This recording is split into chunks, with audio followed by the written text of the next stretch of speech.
Welcome to Movement Memos, a TRUTHOUT podcast about things you should know if you want to change the world. I'm your host, writer and organizer, Kelly Hayes. Today we are going to talk about burnout, building power, and how our pandemic exhaustion could give way to an era of breakthroughs. We'll also be talking to Carlos Saavedra, founder of the INE Institute, about how we should understand the ebb and flow of movements and our own productivity. It's always a difficult time to be a person who gives a damn, but we're living in a particularly disconcerting moment. Right-wing power plays, vaccine resistance, and mass tragedy have left us pained and frustrated, and in some cases, out of steam. So I wanted to take a moment to talk about how we can orient ourselves emotionally and politically right now to keep it together and remain whole while we weather this part of the storm. So let's talk about what we're feeling. One thing I am hearing from a lot of activists and organizers right now is that they feel stuck, or weak, or even powerless. That may have something to do with our capacity in terms of our physical and emotional health, which a lot of us have a hard time honoring. Or it might have something to do with what we are or aren't able to contribute right now. Some of us have never quite adapted to Zoom, for example. I know that as a facilitator running meetings and as a public speaker, I am not as proficient on Zoom as I am in person. Nowhere near. That sometimes makes me feel less competent. But as a friend recently reminded me, not being able to exercise our strengths can make us feel weak, but our strengths are still there. We are just living in a moment that's demanding something else from us. One strength we can all bolster and exercise right now that will always be essential is imagination. Envisioning the future we want and imagining what steps we can take each day to engage with each other and build toward it.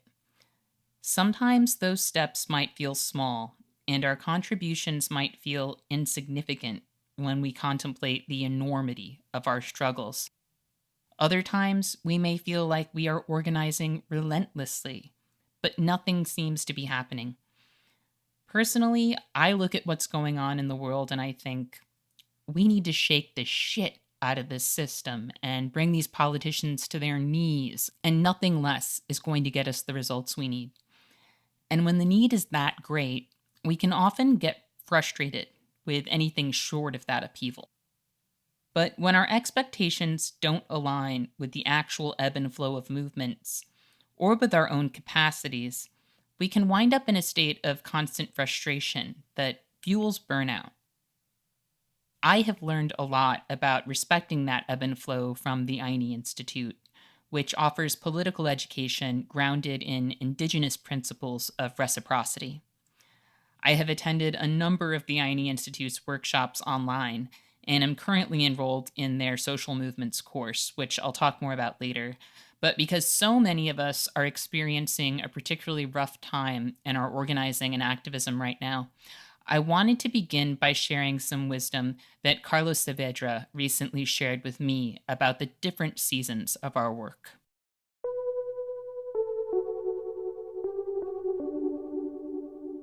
I think that many of us are thrown into leadership positions, sometimes when real difficult things happen in our childhood or when we're growing up, and we have to just take maybe more parental positions, leadership positions in our family, and then we want to take maybe positions in organizations or in causes. And I think sometimes what is missing from this leadership conversation is that leadership has, in some ways, ebbs and flows. There are times where you can respond, and there's times where you cannot respond as much.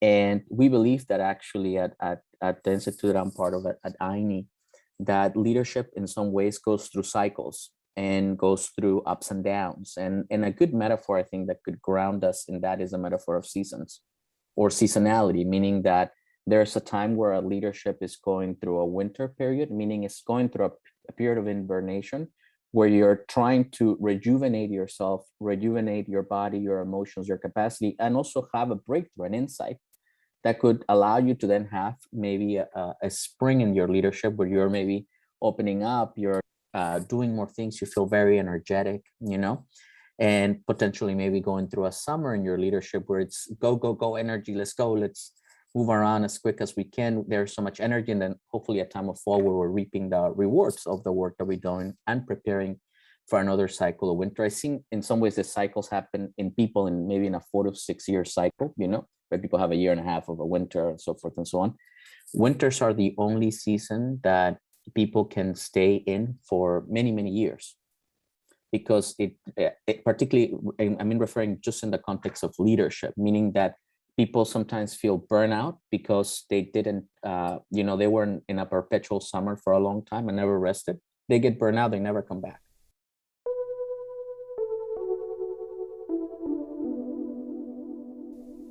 I believe that individuals, organizations, and social movements go through seasons, through this metaphor of seasonality. I believe organizations go through the same thing. Sometimes the organization needs to go through a winter time, meaning a time of figuring out internally what it wants to do. Sometimes we call this a strategic planning times, where people go within and through many retreats try to figure out what they want to do. And a lot of the reasons why people or organizations do that is because they understand that for them to succeed, it's not about just being better in the conditions that you have, but it's about changing your organization's identity or values or internal mechanisms to respond in a different way. And that requires a transformation, and that requires a winter. Now, what I am saying about seasons as a metaphor for understanding our leadership or our emotions, either in our personal lives or in our missions, is nothing new. I'm not the first person. We're not the first. There's tons of people that have used seasonality as a metaphor to understand the cycles of life. But I believe one of the main reasons why it is so difficult for us to be in a rhythm of seasons nowadays is because of the nature of the global system that we're in, that is highly, extremely productivist, which is capitalism, that in some ways creates this expectation of what we call the eternal summer. And this expectation that everyone should be in the eternal summer all the time. Hey, how are you doing? How was your day? Are you doing good? Yes, good. Like if you say bad, it's a bad thing, or what are you working on? It's everything about producing and being external focused. And in some ways, it's an expectation. And sometimes people even make fun of other people or say, oh, look, that person burned out and so forth and so on, right? There's even a stigma to burning out or not having the capacity to keep producing. And then we have, because of that, we also have the opposite of it, which we call the winter phobia, which means that people are scared of taking winters. They're scared of going within, or maybe to deal with the pain of previous seasons to be able to then regenerate. And so people are sometimes stuck. They know that the eternal summer is bad, but they are afraid of going into a time within. So we believe that for us to be on the long term of our leadership, for us to be able to do this, not for 1, 5, 10 years, but for a lifetime, which is what I want to do. I mean, I hope I can do it my whole life, but that's what I'm preparing to do for my whole life, as long as as life and God can allow me to live. I know that there's times where my leadership is going to be able to be in real highs and times that it's not going to be as available. So the more that I can protect my leadership as a resource, the more that I can understand it, and the more that I can send the resources of or the leadership of others, and not put a person that is in a winter on a summer context, which is what a lot of us sometimes do, because that's basically the recipe for burnout.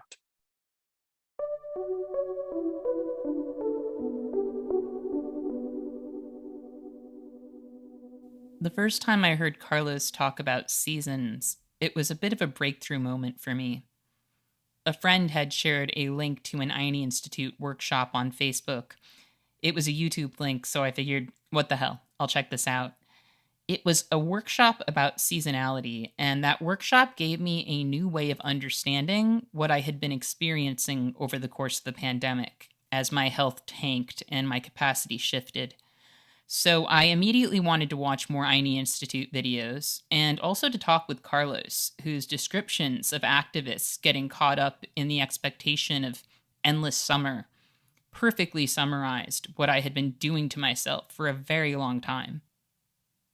I also learned from Carlos that our seasons as organizers don't always coincide with the seasons that our movements or our organizations might be in. When long COVID devastated my organizing capacity, I fought those limitations because we were experiencing situations where I felt I had to act, and I felt like my skills were needed. But I was also grinding myself down in ways that were breaking me. So while I did see some things through, I also marked an X on my calendar and told myself that after that point, I was going to cut down on my responsibilities and focus most of my energy on several projects that were more sustainably paced. And what I was doing there, without having any language or a lot of positive feelings about it, was initiating a winter. And that didn't mean that my group was necessarily in winter or that my movement was in winter or that I was inactive. I think everyone's winter probably looks different, but for me, it meant focusing on soaking up knowledge and making things and laying the groundwork for future work that I think needs to happen. And it's actually been a really generative stretch for me. But when I started making those changes, I didn't fully recognize the positive value of what I was doing. My sense of obligation, which can also get tangled up with our egos sometimes, would tell me that I should be doing anything that jumped out at me as being necessary, anything I could somehow contort my capacity to accommodate. The boundaries I was imposing just felt like a matter of catastrophic necessity. It wasn't any learned organizing wisdom that led me to start creating those boundaries. It was my health spiraling and having to make choices about what my survival meant to me. A lot of committed organizers hit that wall at some point after our beleaguered and overworked bodies stop negotiating with us and start setting terms. And a lot of us don't process it well. One of my mentors was diagnosed with cancer and wanted to delay surgery for the sake of a pressure campaign she was working on. So these are real things we struggle with as activists and organizers, weighing the value of our lives against the need to never stop. But the idea that this slowdown was part of a natural progression, that the winter I had been fighting off for so long was a necessary space for me to seed new ideas and lay the groundwork for potential breakthroughs, that was huge for me. So I think it would be worthwhile for us to consider, what season are we really in? And if the answer is winter, then rather than treating that like a problem that needs to be fixed, maybe asking ourselves, how can we create a season of restoration and learning and creativity and conspire with our co strugglers to prepare ourselves for the breakthroughs of spring?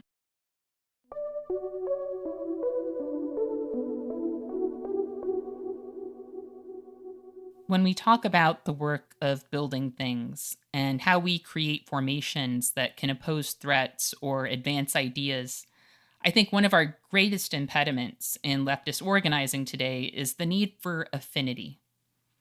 I think our expectations that may sometimes be created or reinforced by social media, keep our efforts smaller than they should be, which makes the web work of our movements and the support that might exist for our work and our organizers weaker than it should be. Generally speaking, we need to agree on way too much in order to take collective action in our own defense. That also makes our projects and our movements more frustrating. Social media is an important tool for activists, but we have to navigate it thoughtfully, and it's easy to veer off course. One of the things that I appreciate about abolitionist organizing is that socialists and anarchists, and people who identify as neither, are able to find common cause in their opposition to the prison industrial complex. And I think that what that shared dream work demands of us challenges us in ways that most people don't want to be challenged. Because most people who buy into an ideology mostly want to defend that ideology. I don't think any dominant political strategy associated with the left encapsulates everything we'll need to take on the modern security state. And we are definitely going to need more than any of our respective political silos has to offer. I think we sometimes exhaust ourselves by insisting upon a level of agreement that not only isn't going to exist, but also probably isn't needed to act in opposition to the security state and capitalism and in defense of our immediate survival. Educating people is part of building power, but we don't always get the satisfaction or gratification of knowing that everyone in the room understands or agrees with us about all the things that are important to us. That doesn't exist at the outset and may never exist. Hopefully, the ideological gaps between us can get smaller as we learn together and we learn through struggle. That doesn't always happen, but it's something I've definitely experienced. When it comes to political strategy, it's easy to get very fixed in our thinking, and we sometimes waste a lot of energy on trying to negate what other people are doing rather than trying to build up our own work. It's always easier to pick something apart than to build something, but social media has definitely taken our culture of critique to another level. So many conversations play out like competitions. No understanding, agreement, or education is being sought. It's just wasted energy, wasted time, and more entrenched rancor. A lot of us have engaged that way at times, even if that's not how we're trying to operate in the world, because that adversarial energy is popular energy. It's normative, it's reinforced, it has a team dynamic. And when we're under a lot of pressure, a relief valve can be very alluring. We don't always stop to check in with ourselves about what we're seeking beyond satisfaction or approval or repetition. Social media doesn't usually reward people for reaching common ground or managing to hold contradictions. It rewards people for spiking the ball. And in pursuit of those rewards, a lot of people only engage in movements at the point of criticism. All of this gamesmanship heightens the difficulty of what was already extremely difficult work when it comes to building solidarity within our movements.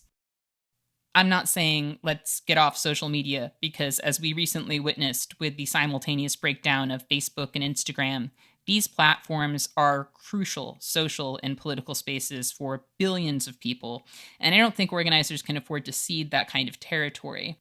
And to be clear, the left being at war with itself over strategies, tactics, and theories of change is not unique to this era. But it is easier than ever for our differences to give way to conflicts that can foreclose the good we might do, or even just contemplate together.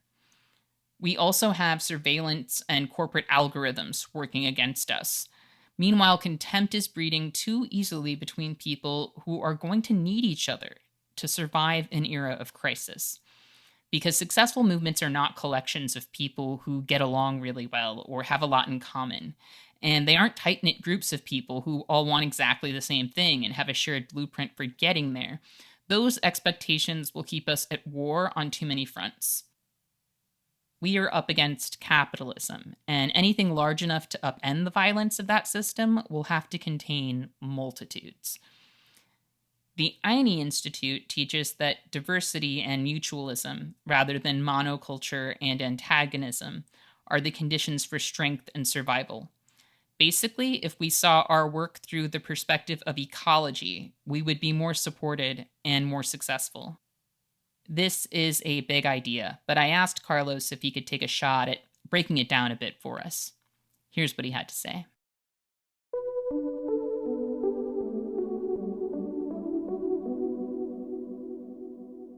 So for us, what we describe as movement ecology is that we believe that there are 5 different types of ways that people engage in the question of social change. So when you ask somebody, hey, you want to change the world, there's 5 different ways that people go about it.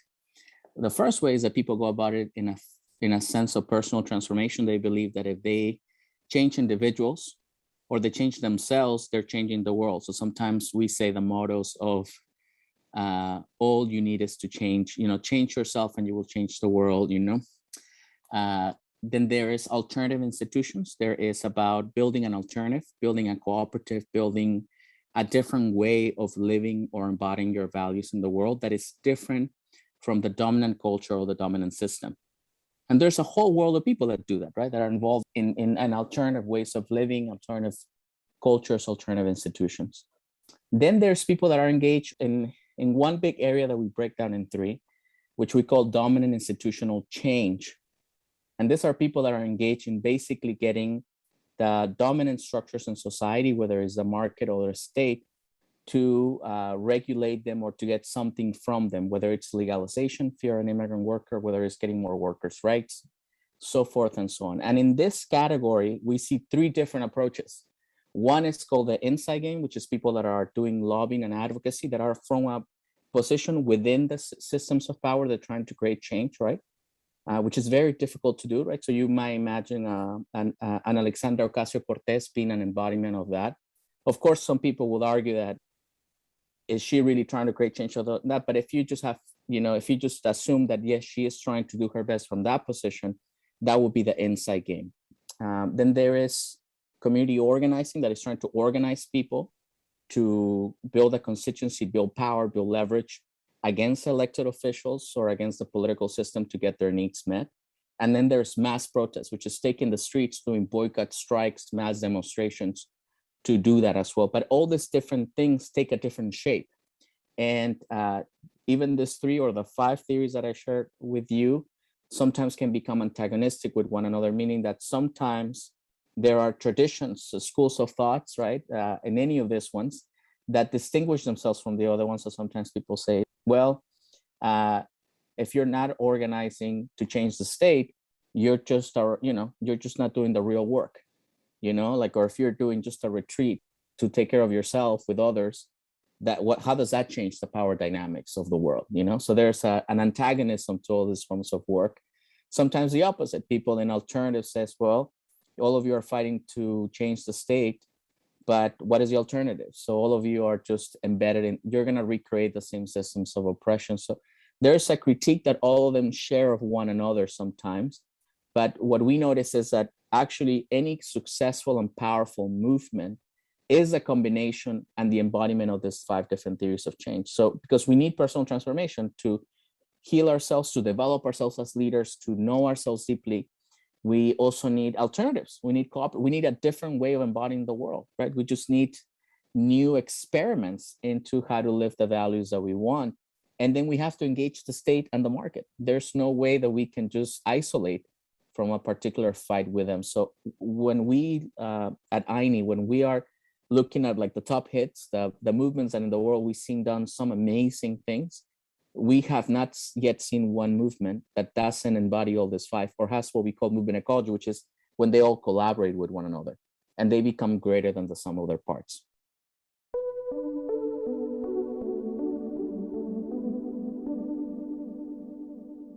I am going to briefly interrupt us with a pre-recorded fundraising appeal because TRUTHOUT is a nonprofit news organization and the vast majority of our funding comes from readers and listeners like you.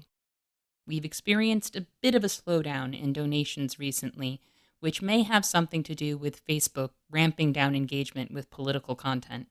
But we are still here, delivering award-winning independent journalism. We are a union shop, and we have not laid anyone off during the pandemic, and our family and sick leave policies are the best in the industry. So if you believe in what we do, please consider stopping by truthout.org to make a donation today.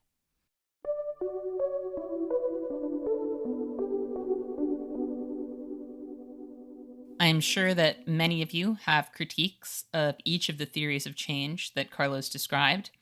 After all, a focus on personal transformation can be commodified and reinforce individualism. The creation of alternatives can become insular, and those alternatives often have a limited reach. And what people call having an inside game can easily collapse into complicity and betrayal.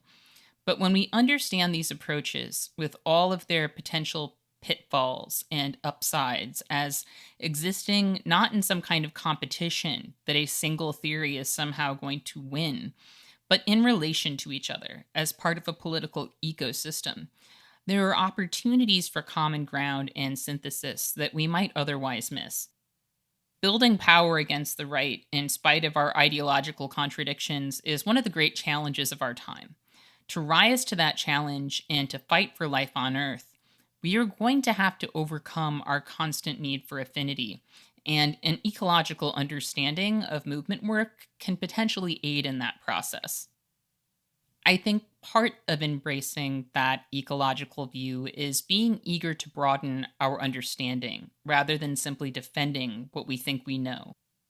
I've talked a lot lately about the importance of taking advantage of the fact that we are living in the webinar era. The availability of political education in this moment is unprecedented, and I think that could allow for unprecedented growth in our movements and in ourselves if we pursue those opportunities. As I mentioned earlier, I've been taking the INE Institute's Social Movements course, which I really like. Next, I plan on taking the SEEDS course, which the Institute describes as a course in reclaiming our relationship with Mother Earth, our ancestors, and our community. Both courses are pre recorded and self paced.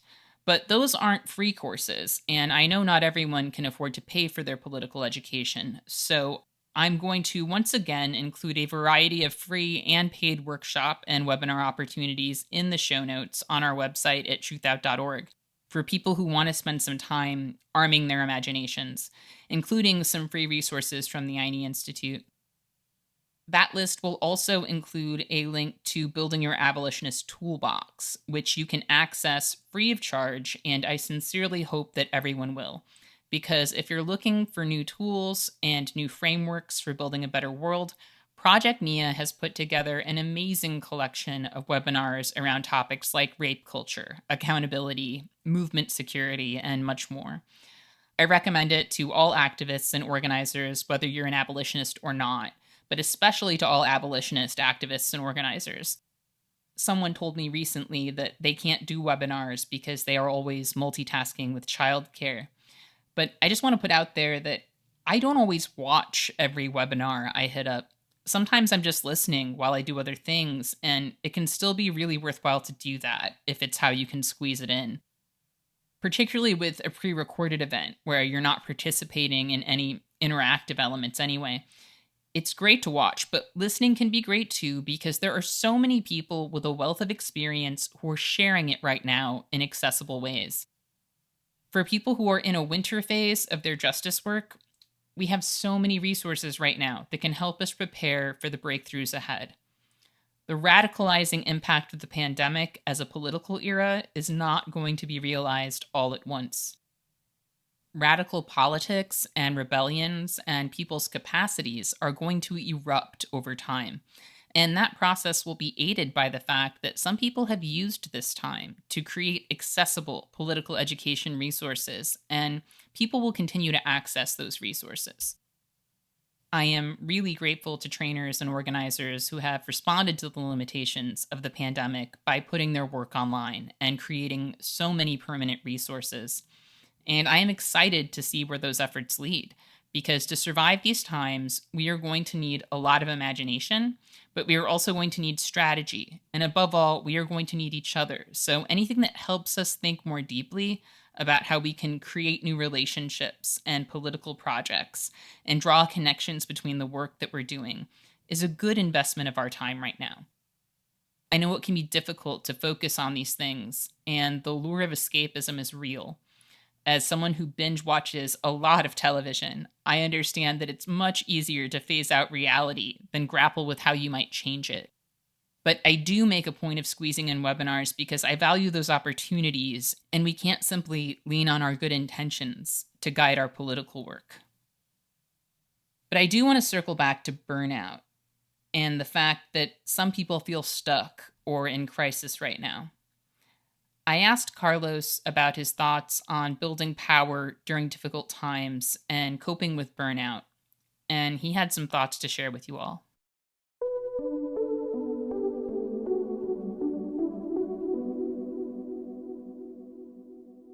Just engaging in taking care of the world and engaging in being a witness to the pain of the world is something very difficult. I've seen it since I started. doing this since I was 15 years old. I'm 35 now, and I see it still today. It's just very difficult to hold the pain of the world, and especially I think before, when I was younger, it was easier because social media and the communications capacities that we have were limited, so you didn't really know as much of everything, and that was kind of maybe a protection mechanism from being overwhelmed. But I think now many people feel very overwhelmed, and I think always there's a need for a spiritual practice and a practice of being connected to your ancestors, to your lineage, to your spiritual, whatever makes you, because everyone has their own perspective, but I think all that is needed to have resiliency to, yeah, to look at the world, to look at the pain of the world, and then from there to fight, and build something with others, yeah. And I also think it's something also, there's so many other training institutes, not just us, but so many other different schools. When I was growing up in organizing, to go to a training, you have to kind of know the right people, and things were not really, there was no online things, so it's great that there's a lot of great tools. And I think at the end of the day, we have to be committed to craft, and so we can develop our agency to make as much change as we can, and that just takes a lot of work, and I think we always struggle, as young people, to try to do things too fast, and we forget that strategy is doing the right thing at the right time, and we have to be patient, or we have to build the right things so that we can do them at the right conditions.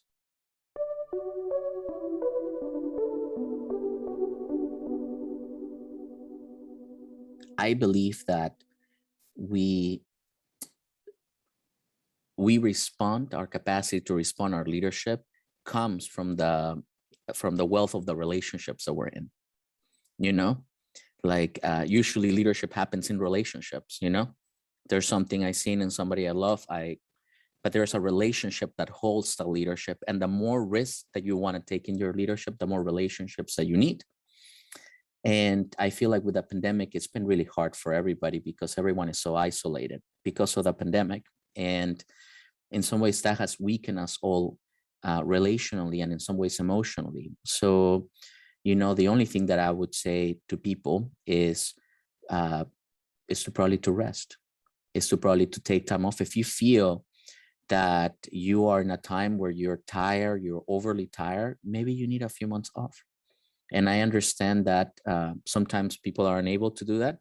And if you're unable to do that, that's okay. But just know that the problems that we're working on are still going to be there the next year, the next 5, or the next 10 years, hopefully less of those problems. But in some ways, we need to make this a lifetime calling.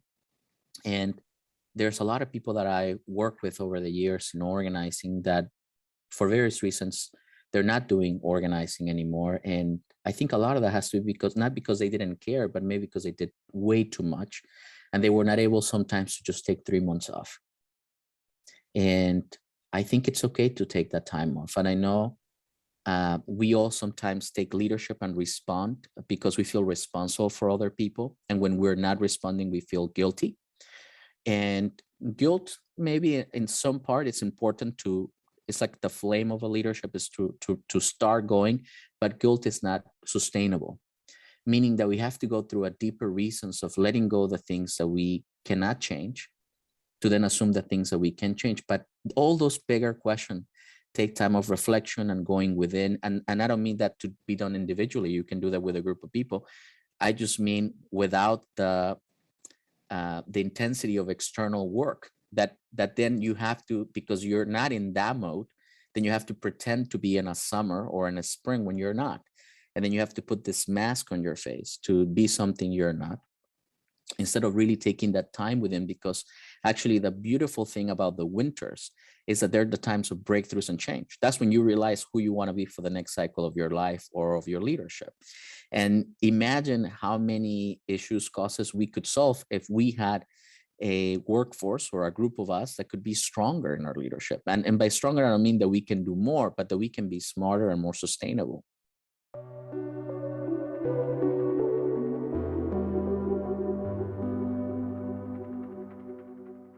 I know some of you who are involved in organizing may not feel like you can take a break right now. And if I were in your position, I might feel the same way. Sometimes there are things we feel we have to see through, even if we're struggling. I've been there so many times that I practically live there. I think I've grown a lot in the last year in terms of recognizing what I really need to see through and what I simply feel obligated to do when in reality, someone else could help or even take it off my hands.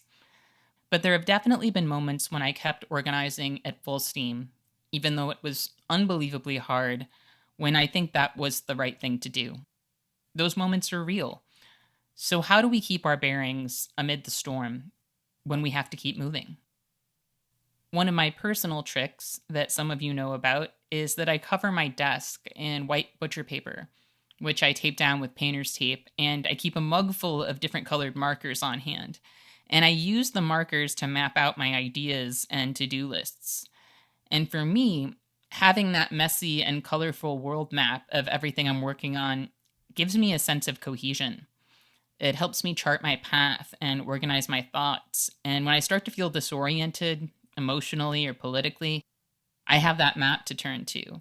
And I know what I'm doing, what I have to do, and why it matters. I know a lot of people achieve something similar through journaling, whatever shape it takes. If you're feeling disoriented, sometimes the answer is to become a map maker and sketch out what it is that you're doing, what you need to do, and what you're aspiring to.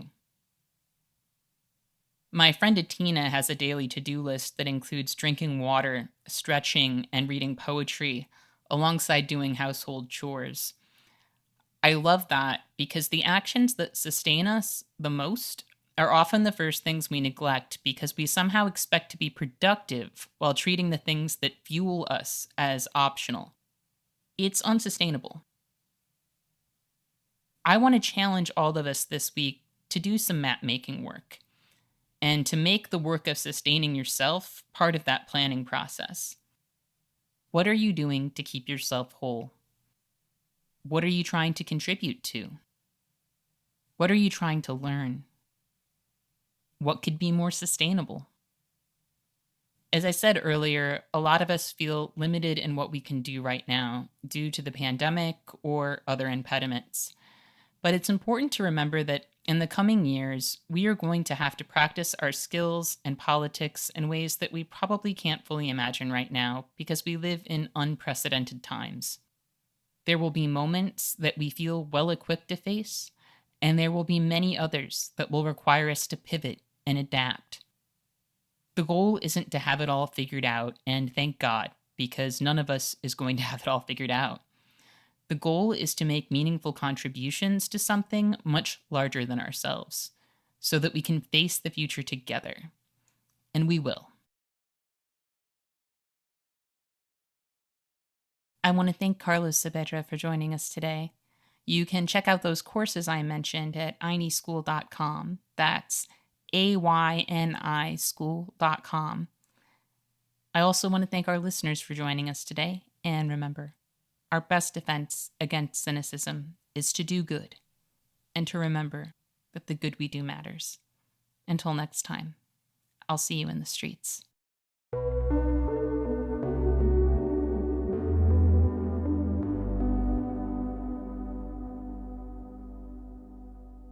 Thank you for listening to Movement Memos. This show wouldn't exist if it weren't for TRUTHOUT, and TRUTHOUT's independent news and commentary wouldn't exist without listeners and readers like you.